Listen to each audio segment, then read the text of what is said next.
Bonjour à tous et bienvenue dans cette nouvelle vidéo. Aujourd'hui, Astérix aux Jeux Olympiques. Et oui, parce que nous revenions la semaine dernière ou il y a 2 semaines sur le futur Astérix de Guillaume Canet. Donc là, évidemment, fatalement, nous revoilà au Astérix aux Jeux Olympiques. Surprise!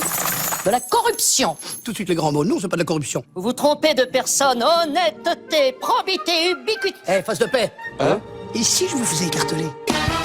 On va prendre l'or, hein. Ouais. On va le prendre tout de suite. Je vais pas faire mariner le suspense plus longtemps. Est-ce un film raté, si raté que ça? La réponse est évidemment oui. J'aurais aimé que ce soit différent. J'aurais aimé, par exemple, qu'avec le recul, tu vois, tu regardes le film, je sais pas, 10 ans après, puis tu te dises, non, mais en fait, c'est vachement bien. À l'époque, on s'est complètement planté. Bah, en fait, non. Voilà. C'est-à-dire que même plus de 10 ans après, tu revois le film, tu te dis, bah non, en fait, c'est complètement raté, c'est complètement foiré. Et pourtant, c'est dommage. Parce qu'il y avait de bonnes choses, en fait, dans ce film. J'y viendrai un petit peu plus tard dans la vidéo. Oui, je sais, ça paraît bizarre de dire ça, mais il y avait quelques trucs bien quand même. Mais malheureusement, c'est un festival d'humour complètement raté. Problème de rythme, mais alors j'ai rarement vu ça quand même dans un film, autant de problèmes de rythme. Problème de cohérence dans le scénario. Et donc, ce fameux Astérix aux Jeux Olympiques, ça n'en fait pas un bon Astérix, et ça n'en fait pas une bonne comédie non plus. Alors pourquoi je dis ça? Parce que parfois, tu as des réalisateurs qui prennent des franchises, et qui ne font pas un bon film de la franchise, mais qui réussissent parfois à faire un bon thriller ou un bon film d'horreur avec une franchise. Mais le problème, c'est que ça respecte pas vraiment les codes de la franchise. Là, c'est ni l'un ni l'autre, en fait. C'est ni un bon Astérix, ni une bonne comédie. Si maman avait été là. Oh, arrête avec ta mère, arrête avec ta mère. Alors, pour comprendre un petit peu ce qui s'est passé, il faut revenir un petit peu, évidemment, à la genèse de ce fameux projet. Il faut savoir qu'à l'époque, on est en 2007, enfin, le film sort en 2007, donc évidemment, le film est en préparation bien avant. Il coûte 78 millions d'euros. Donc ce qui en fait clairement le film le plus cher de l'histoire du cinéma français à l'époque. 78 millions d'euros, je sais pas si tu te rends compte, c'est une somme énorme. Alors 32 millions d'euros pour les moyens techniques, 10 millions d'euros pour les cachets des acteurs, 8 millions pour les costumes, 20 millions d'euros ont été dépensés pour la campagne promotionnelle, et 10 millions pour le cachet donc des nombreux acteurs sportifs, chanteurs, etc. Tous ceux qui apparaissent à l'écran en fin de film. Donc évidemment, avec tout ça, ça en fait évidemment le film le plus cher de l'histoire du cinéma français, et c'est annoncé comme tel. C'est-à-dire que tu as les producteurs, donc Thomas Langmann, etc., qui va être également réalisateur, Thomas Langmann, le fils de Claude Berry, qui va finalement un petit peu s'en vanter, c'est-à-dire dire, regardez, nous, on est le film le plus cher, et pourquoi les journalistes vont dire que c'est un film bling-bling bien avant qu'il sorte, en fait. Donc, quelque part, ils le condamnent un petit peu d'avance, c'est le fait que, finalement, les producteurs en font un argument marketing principal, c'est-à-dire qu'ils disent, en gros, bon, nous, en gros, la grosse qualité du film, c'est qu'on a dépensé plein de pognon, donc vous allez en avoir, évidemment, pour votre argent, plus que finalement, je sais pas moi, la qualité des acteurs, la qualité scénaristique, etc., etc. On en fait vraiment un argument de vente principal, le fait que ça ait coûté autant de pognon, et ça évidemment, ça plaît pas aux journalistes, qui le condamnent d'avance. Alors, après, ça veut rien dire. Tu peux très bien avoir un film qui est condamné d'avance, et après, le public juge, et qui dit, nous, en fait, on s'en fout de ce que pensent les journalistes en amont, nous, on a vu le film, on l'a aimé, et on l'encense. Alors, ça veut pas dire que Astérix aux Jeux Olympiques sera un four. Attention, ça veut pas dire que parce que c'est un film raté que c'est un four. Ce ne sera pas un four. Mais voilà, le film ne plaira pas forcément non plus au public. Francis Lalanix, je suis fan de vous. Ah, mais moi aussi, je suis fan de moi. Alors si on continue sur la genèse de ce projet, il faut savoir qu'au départ, c'était Gérard Jugnot en fait, qui devait réaliser le film, car il avait le projet d'adapter la BD Astérix en Hispanie, quelque chose qui ne se fera jamais.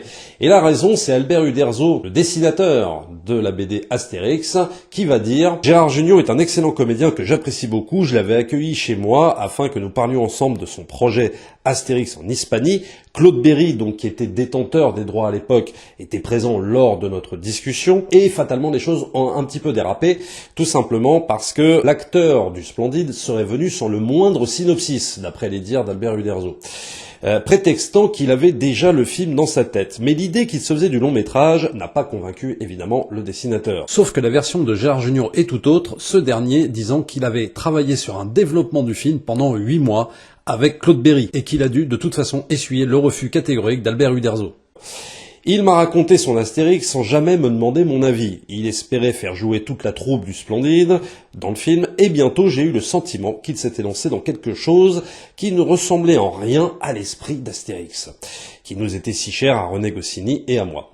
J'ai trouvé qu'il n'était pas du tout dans la note, et donc c'est ainsi que Claude Berry, finalement, il a lâché les droits à son fils, donc à Thomas Langman. Bon, ça on va dire que c'est pas très grave, parce que Thomas Langman, il a prouvé, si tu veux, tout au long de sa carrière, qu'il savait produire quand même des films, voilà, avec un potentiel commercial fort. Par exemple, The Artist, voilà, il y a pas mal de films qu'il a produits, qui ont très très bien marché. Mais surtout, la catastrophe, c'est par rapport au rôle-titre. Mais oui, parce que normalement, c'était Christian Clavier qui était prévu. Mais du coup, Christian Clavier, bon, il était occupé sur d'autres productions, hein, ça c'est clair. Il y avait Napoléon à l'époque et tout ça, donc il n'était pas forcément disponible. Mais il y avait aussi, si tu veux, ce côté à se dire, bon, si mon pote Gérard Jugnot ne réalise pas le film, moi, j'ai pas forcément envie d'être dedans, quoi. Donc du coup, il refuse, clairement, Christian Clavier, et le rôle échoue à Clovis Cornillac. Et c'est pas pour le meilleur. Alors déjà, dans le titre, tu as Astérix sans Obélix. Le titre, c'est Astérix aux Jeux Olympiques. Obélix, il n'existe plus. Bon, alors voilà, on sait pas pourquoi. Alors peut-être en référence quand même au titre de l'album qui s'appelle aussi Astérix aux Jeux Olympiques. Donc on va pas chipoter là-dessus, hein. On va pas être médisant là-dessus. Mais disons que déjà, il y a un problème en termes de titre, parce que tu te dis, est-ce que c'est pas finalement l'histoire de Brutus et César aux Jeux Olympiques, ou alors c'est vraiment Astérix aux Jeux Olympiques? C'est le gros problème qu'il va y avoir dans ce film, et plus le film avance, et puis on se dit, mais en fait, c'est pas du tout l'histoire d'Astérix, quoi. Astérix, c'est vraiment histoire de vendre le truc, quoi, parce que, histoire de vendre le film. Histoire d'attirer les gosses, histoire d'attirer les nostalgiques de la BD, parce qu'on a vraiment l'impression que l'art narratif, il est pas du tout sur Astérix, quoi. On aimerait s'inscrire. Après, ce que je vous dis là, c'est que c'était le cas dans quelques BD d'Astérix quand même, hein. Il y a des BD d'Astérix où tu sens que les deux protagonistes principaux servent de faire valoir à une intrigue, si tu veux, où on va surtout dépeindre l'arc narratif d'un autre personnage. Ça a déjà existé, c'est pas la première fois. Mais sur un film, c'est un peu plus compliqué. Alors c'est vrai que vous me voyez souvent dire que je préfère le film de Zidi, celui de Zidi, à celui de Chabat où je suis assez critique. Mais c'est vrai que quand on regarde Astérix aux Jeux Olympiques, on se dit que celui de Chabat, c'est quand même une merveille à côté, hein, on va pas se mentir. Et pourtant, ce que je vous disais, c'est que ça démarrait quand même pas mal. La voix off de Pierre Tchernia, qui nous rappelle évidemment le contexte de la BD d'Astérix, une musique quasi hollywoodienne, quoi, avec ses envolées, qui marche vraiment très très bien, quoi. Vraiment, revoyez le début du film, vous allez voir, on se croirait presque dans un film ricain, quoi. L'auteur de la musique n'est pas américain, mais disons qu'il a bossé un petit peu avec les Américains, notamment sur les aventures du jeune Indiana Jones, puis après pas mal de films français. Mais on a vraiment cette impression qu'on est dans un film américain, quoi. Les plans à la grue, les travelling, les machins, enfin c'est incroyable. Les décors même très très beaux, quoi, qui rappellent la Grèce, qui rappellent tout ça. Enfin vraiment, c'est vraiment magnifique, hein, le début, hein, honnêtement. Hein. Après, en termes d'histoire, je dirais que finalement l'esprit de Goscinny et d'Uderzo est assez bien respecté, les anachronismes, que ce soit dans le langage et les situations, tout ça est vraiment respecté. On a même l'impression que c'est presque une bonne continuité en fait du film d'Alain Chabat, quoi, hein, très clairement, même celui de Claude Zidi. La super bonne idée quand même, c'est Benoît Poelvoorde. Moi, Benoît Poelvoorde, j'adore, hein, quel que soit le rôle d'ailleurs, mais c'est vrai que Benoît Poelvoorde en méchant, c'est vraiment exquis. Et d'ailleurs, c'est une des raisons pour lesquelles il avait accepté le rôle, c'est parce que il fallait qu'il joue Brutus, le méchant de l'histoire et tout ça. C'était la super bonne idée, mais le problème, et là, attention, commence à se pointer les problèmes, c'est que les réalisateurs Forestier et Thomas Langman sont tellement obsédés en fait par le talent, si tu veux, de Benoît Poelvoorde dans le film, qu'à un moment donné, le film, ça devient un peu le one-man show de Benoît Poelvoorde, quoi. C'est-à-dire qu'on le voit quasiment tout le film. Et donc c'est pour ça que je dis, est-ce que Astérix aux Jeux Olympiques, c'est pas finalement Brutus aux Jeux Olympiques, quoi? Parce que vraiment, ça devient le one-man show de Benoît Poelvoorde, quoi. Alors, on va dire qu'il est excellent, sauf évidemment quand on le fait jouer des gags tarte à la crème très très lourds qu'on va évidemment avoir dans le film et qu'on va pas pouvoir éviter. Mais c'est vrai que Benoît Poelvoorde en méchant, ça lui va trop bien, quoi. C'est tout. En personnage exécrable, ça lui va trop bien. Voilà. Donc, je dirais que ça, c'est quand même la bonne idée du film. Le problème, c'est qu'il va être trop exploité et qu'il va pas laisser le champ libre en fait aux autres personnages, quoi. Autre très bonne idée, Alain Delon en Jules César. Alors ça, pour moi, c'est peut-être même la meilleure idée du film, très clairement. Parce que évidemment Alain Delon va jouer tout en autodérision, Il parle de lui évidemment à la troisième personne, et il est clair que Alain Delon, dans la vraie vie à cette époque-là, on s'en moquait assez. Il parlait parfois de lui-même à la troisième personne, donc c'était évidemment le choix à faire, bien plus convaincant qu'un Alain Chabat en César, bon, qui était sympathique, mais voilà quoi. Là vraiment, on a Jules César personnifié, très incarné, avec la voix comme ça, machin. Alors parfois il va auto-citer ses films lors de répliques assez rigolotes, mais vraiment pour moi c'était la super bonne idée. Alors c'est pas que il envahit le long métrage, mais c'est vrai que quand on le voit, c'est vraiment un pur régal d'autodérision. Et puis tu sens que Delon il s'éclate bien quoi. Tu sens que il est bien dans ce rôle-là, ça le fait marrer. Et franchement là c'est vraiment la très très très bonne idée du film. Le village gaulois, qui est clairement pas mal exploité, quoi, mais c'est important parce que dans le film de Chabat, on le voyait à peine, quoi. On voyait même pas 3 secondes du village, et encore, je sais même plus si on le voyait, je crois même pas. Et très honnêtement, ça manquait quand même, quoi. Au moins, dans le film de Claude Zidi, on le voyait bien. Là, il est recréé.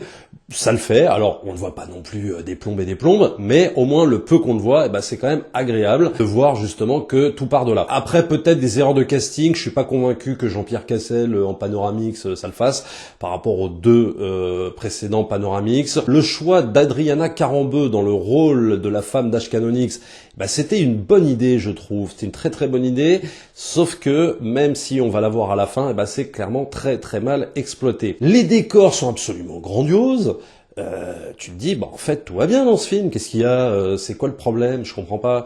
Voilà, ils t'ont dit que le film coûtait très cher. Bon, tu vois la thune à l'écran. Voilà, il n'y a pas de problème. Et puis tu sens que voilà, il y a de l'ambition, qu'il y a peut-être même plus d'ambition que sur Mission Cléopâtre et que sur le premier de Zizi. Donc tu dis, qu'est-ce qu'il y a? Qu'est-ce qui va pas? C'est sûr qu'on fait pas d'omelette. Qu'est-ce qui va pas? En fait, c'est tout l'aspect comédie. Parce que ça suffit pas, en fait, de vendre un Astérix en disant, regardez, on va vous mettre des courses de chars, on va vous mettre les Jeux Olympiques, on va mettre tout ça, on va vous recréer tout ce que vous avez aimé dans Astérix en BD à coût de millions d'euros. Mais évidemment, qui dit Astérix dit comédie. Et dit séquences moins spectaculaires. Et alors, toutes ces séquences-là, quasiment, toutes ces séquences-là sont quasiment toutes foirées, toutes ratées. Tous les gags sont archi appuyés, et alors ils traînent en longueur. Premier exemple, par exemple quand Benoît Poelvoorde dit « Besoin de rien, envie de toi » qui chante la chanson, on a compris juste s'il la fredonnait, quoi. Il a pas besoin d'en faire un gag qui dure, 1 minute, quoi, en chantant la chanson derrière. Tu vois, la différence avec le film de Chabat, elle est là. C'est-à-dire que Chabat, s'il tient un gag comme ça, il va le faire, il va l'évoquer, 3 secondes, le gag, il va faire la référence, en fait, il va faire un gag référentiel, mais il va le tenir 3-4 secondes, pas plus. Après, il va passer à autre chose. Le problème de Langman et tout ça, c'est que eux, ils tiennent le gag, et alors ils te l'étirent, comme si t'avais pas compris la référence. Donc au bout d'un moment, tu fais « Ok, non mais c'est bon, j'ai compris, si tout le film va être comme ça va être très très compliqué. » J'accuse ces Gaulois d'avoir bu de la potion magique qui les rend invincibles. Et toi, t'as rien pris, peut-être? Je passe évidemment sur les autres gags, non pas référentiels, mais alors les gags tarte à la crème, où tu sais, il s'agit d'exploiter des vols planés et des chutes, et on atterrit dans des banquets ou dans des machins. Bon, c'est juste pas possible. C'est-à-dire que, effectivement, ce genre de gag, c'est fait pour faire rire les gosses, et même les gosses, ça les fait pas marrer. En salle, les gosses, ils en avaient ras-le-bol, quoi, tu vois. Donc, déjà, deuxième chose qui va pas. Le choix du rôle titre. Clovis Cornillac. Alors, non pas que Clovis Cornillac, ce soit un mauvais acteur, mais le problème, déjà, c'est que quand tu le vois apparaître dans le premier plan, où tu vois, donc, au loin, Astérix et Obélix marcher côte à côte, déjà, Clovis Cornillac, il fait la même taille que Gérard Depardieu. Donc là, tu fais, je croyais qu'il était un peu plus petit quand même. Alors après, ils essayent quand même sur certains plans de faire genre, regardez, il est quand même un peu plus petit, mais je sais pas, ça fonctionne pas du tout, quoi. Donc déjà, problème de visuel, je dirais. Et puis, t'as vraiment cette impression que Cornillac est un Astérix en cosplay. Voilà. Il y a pas d'autre mot, quoi, vraiment. Autant, je trouve que Clavier, parfois, c'était un peu lourd parce que Clavier, il faisait un peu trop Jacouille la fripouille, quoi, en mode Astérix, donc c'était parfois un peu lourd, mais il y mettait quand même une certaine tendresse, de l'humour. On pouvait à la limite voir le personnage d'Astérix. Et en plus, il était petit et tout ça. Et je trouve que finalement, ça le faisait plutôt pas mal. Je trouvais qu'avec Depardieu, ça faisait vraiment un bon tandem. Là, tu sens que le tandem, ça ne marche pas du tout. Surtout quand t'es face à Depardieu, quoi. C'est hyper compliqué. Depardieu qui, lui, n'est pas en cosplay pour le coup, et lui, il est vraiment Obélix, quoi. Et ça, depuis le premier film, y a rien à dire. Il est vraiment Obélix, mais parce que, en fait, il se contente pas de dire un texte, Depardieu. Depardieu, il se fond vraiment dans le personnage, il y a la diction, il y a la gestuelle, il y a tout ça, il y a la façon de dire le truc, il a totalement pigé le personnage, ce que Cornillac n'a absolument pas pigé, et ça se voit, quoi. Donc tu vois un Cornillac avec une moustache, un casque, mais un peu comme dans la bande-annonce, tu sais, du prochain Canet, hein. Canet, quand tu le vois en Astérix, t'as l'impression que c'est Canet, il est en cosplay, quoi. Pareil pour Gilles Lelouch en Obélix, hein. Alors on verra sur le film, hein, mais là, très clairement, comme ça, c'est l'impression que ça donne, quoi. Imagine, c'est Brutus. Astérix a raison, comme ça.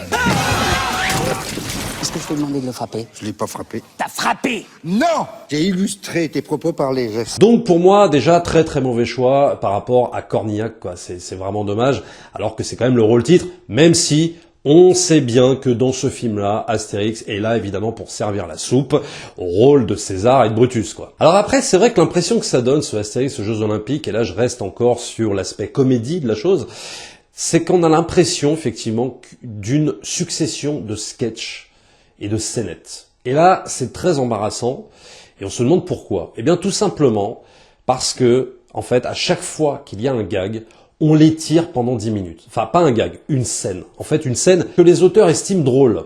Que nous, évidemment, on trouve ça pas drôle. Enfin, disons qu'on trouverait ça drôle peut-être 1 minute. Le problème, c'est qu'ils te l'étirent pendant 10 minutes, quoi. Quand on fait une découverte de personnage, le personnage de José Garcia, par exemple, ça dure 10 minutes. C'est trop long. Et donc, tu sens les réalisateurs derrière la caméra et les scénaristes derrière leur truc en train de te dire « Regardez comme on est drôle, on veut absolument vous montrer comme on est drôle, mais regarde, regarde !» Sauf que ça marche pas du tout.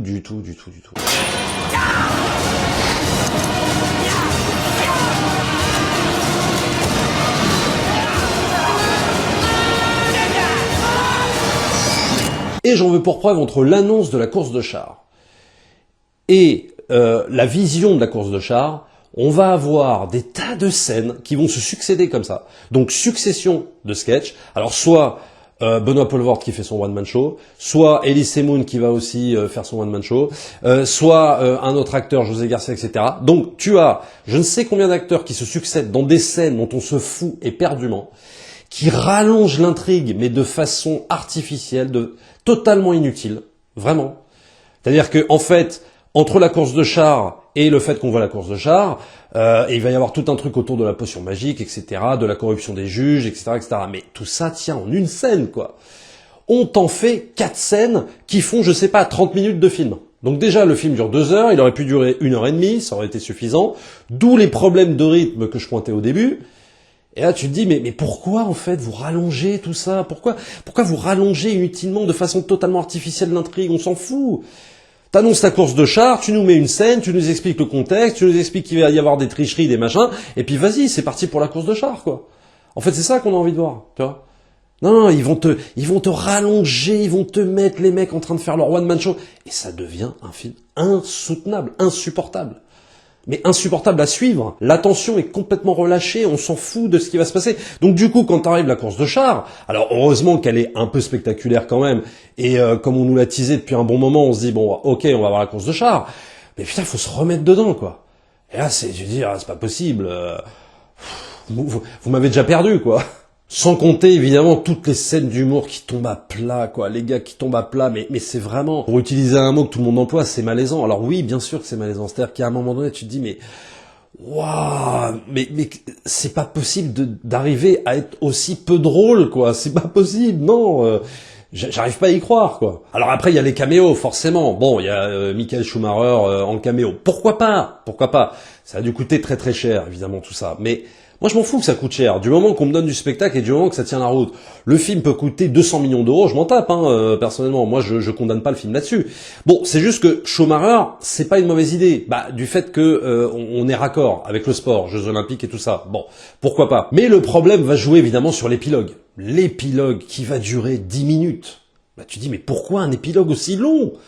Un épilogue, évidemment, où il est question de mettre toutes les stars, évidemment, sportives. Alors, on va avoir du Mauresmo, du Zidane, du Tony Parker. Et on va même avoir quelqu'un, bon, qui n'est pas sportif, mais Jamel Debbouze, qui fait son grand retour après, évidemment, Mission Cléopâtre. Donc là, déjà, le truc, c'est que tu te dis, ah, vous étiez en manque, finalement, du film de Chabat. Il fallait remettre un des personnages emblématiques du film de Chabat, pour essayer de vous donner un peu de crédibilité. C'est quand même étrange, le choix. Bon, c'est vraiment bizarre. C'est vraiment bizarre de le revoir. Comme s'ils n'étaient pas capables d'assumer eux-mêmes leur Astérix, comme s'ils n'avaient pas assez de personnages forts. dans Les Gentils, pour pouvoir assumer tout seul leur film. Non, il faut remettre une star du film de Chabat. Pourquoi pas ? Sauf que cet épilogue dure 10 minutes, c'est juste insupportable, c'est que tu as une succession, et là pour le coup tu peux accuser le film de bling bling, c'est-à-dire dans le sens où tu dis, bon là en gros vous payez les stars, voilà, parce que vous avez vu Chabat mettre des gens un peu connus de la famille Canal+ dans le film d'avant, là il faut que vous refassiez la même chose, mais attention, vous faites le level supérieur, vous mettez des gros sportifs qui coûtent une blinde, et vous allez les mettre 10 minutes en caméo. Mais c'est juste insupportable. En plus, les pauvres, ils savent même pas ce qu'ils foutent là, ils sont vraiment pas drôles. Et la seule bonne idée de cet épilogue, elle est même pas exploitée. La seule bonne idée de cet épilogue, c'est l'épisode Jamel Debbouze, Adriana Carambeu. C'est pour ça que je parlais d'Adriana Carambeu en début de vidéo en disant « Ah, c'était une bonne idée par rapport à ce fameux épilogue ». Et le fait que une espèce de pseudo love story naisse entre Adriana Carambeu et Jamel Debbouze. Et là, tu te dis, ça aurait été super drôle, en vérité. Que, par exemple, je sais pas, les deux finissent ensemble, clap de fin, merci, au revoir, quoi. Ça aurait été marrant. Même pas. Ils exploitent même pas l'idée. Alors peut-être parce que, je sais pas, Adriana Carambeu, elle était pas d'accord, c'était pas dans le contrat, par rapport au mari, par rapport à je sais pas quoi. Bref, peu importe. Mais tu vois, tu commences une idée, tu la termines, tu vas au bout. Là, même pas, quoi. C'est 3 gags de merde avec Jamel Debbouze qui fait le rigolo. Ah ouais, non mais moi, je te kiffe, blablabla. Mais je sais pas, mais finis ce truc, finis ce machin. Ça aurait été marrant, petit clin d'œil, rigolo. Non, même pas. Non, il faut que ça finisse sur Jamel Debbouze versus Zidane en train de se raconter 2-3 vannes toutes pourries, et puis voilà, quoi. C'est dommage. Donc, ça va même jusqu'à l'épilogue complètement foiré, et on se souviendra donc de ce Astérix aux Jeux Olympiques avec un gros dilemme, avec un gros problème, un film un peu schizophrène. T'as l'impression d'avoir 2 histoires en une. Une histoire qui raconte Brutus contre César, et une autre histoire qui raconterait Brutus versus Astérix aux Jeux Olympiques. Brutus qui doit gagner contre les Gaulois. Mais en fait, tu te dis, oui, mais au fond, ça raconte quoi? Et c'est là tout le problème du film, en fait. C'est-à-dire qu'ils n'ont pas su naviguer entre ces 2 thèmes. Pourquoi pas mettre les 2 thèmes? Mais ils n'ont pas su naviguer entre les 2 thèmes. T'as toujours cette impression dans le film qu'il y a 2 histoires qui se distinguent. Et finalement, quelque part, qui ne marchent pas ensemble du tout. C'est vraiment très très étrange. Film hybride, film malade un peu aussi. Alors donc, au niveau du box-office, ça n'a pas été un flop, hein, comme je vous le disais, parce que le premier, c'est 9 millions d'entrées, le deuxième, 14 millions, évidemment le plus gros succès, Astérix aux Jeux Olympiques, 6 millions 8, alors qu'ils en espéraient 11, et le quatrième, qui est une purge absolue, je crois même que je préfère Astérix aux Jeux Olympiques que le quatrième de Laurent Tirard. Alors là, vraiment, c'est une daube, mais absolue, hein. Vraiment, ça c'est le pire, hein, pour moi. Il fera que 3 millions, voilà. Et le film a décroché le Gérard du cinéma, pour le film le plus mauvais, je crois, le pire film du cinéma français. Alors, faut peut-être pas exagérer, parce que des purges dans le cinéma français, il y en a des bien pires que Astérix aux Jeux Olympiques. Mais voilà, en gros, c'est le titre décerné. Abonnez-vous à la chaîne si c'est pas encore fait, likez, partagez comme d'habitude, et nous on se retrouve très très vite avec une prochaine vidéo.